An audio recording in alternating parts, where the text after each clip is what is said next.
Barbara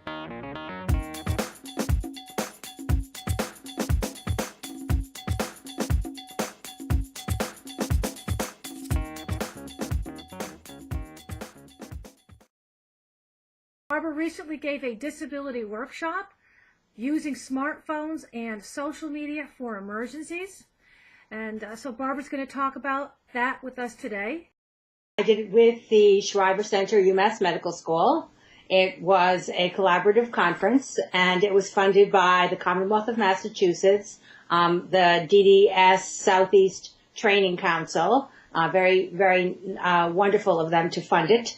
And we gave it at Cardinal Cushing Centers in Hanover, and they donated the space to us. And it was aimed at both providers and consumers. Cover a little bit, what you talked about was using smartphones, using social medias, so they can set up a plan to stay safe during an emergency. Right. We talked about things like, is it more advantageous to use text or to use or to call during emergencies? We covered things like what's more reliable, your landline, your voice over internet protocol phone that you get with your provider like Comcast, or your cell phone in an emergency. What's more reliable? It's more reliable to text, just because of the way the texting system works. A text keeps trying to send itself. And so if you don't reach somebody, the circuits are overloaded, then a text in an emergency is your best bet. Being prepared in advance is really important. So what would you say would be the top things people with disabilities should do with their cell phones or smartphones? And charge them up. I was Facebooking and texting a client, and suddenly she texted me and said, I'm running out, my phone is almost out of power.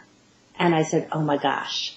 Right. And she was stranded in an apartment. She lives independently. She was stranded in an apartment that's in a commercial shopping area, and it was all closed, and there were no plows around. So she was pretty much stranded in her apartment. So I just said to her, my last text to her was, plug your cell phone into your laptop. Try to see if that works.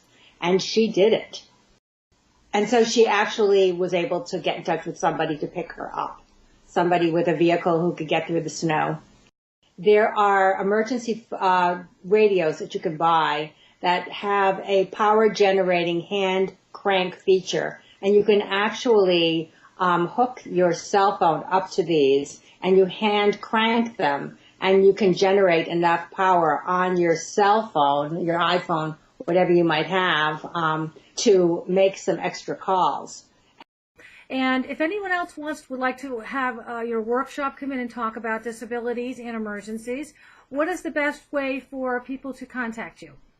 Just go to my website, which is safer.social.com, and just send me an email.